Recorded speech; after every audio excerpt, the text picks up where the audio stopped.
و بعضی کسای دیگه هستن که شیطان پرست هستن نیستن، فری ماسونرز. این میگه جورج بوش هم در این گروپ داخل است، شیطان پرست است. حتی بعضی خاندان سعی کنی کلی شیطانی قسمی هست، کلی بازها میگه که در بایبل که است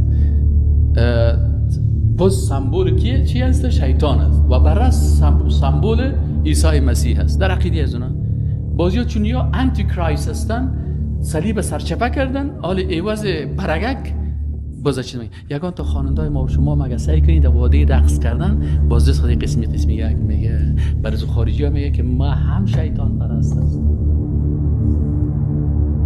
دستایش نگاه دفعه سعی کنید شیطان پرست همی قسمی دستک خودتون میکنه تا که بر اتقاد خارج بفهمانه که من هم چی هستم؟ شیطان پرست هستم.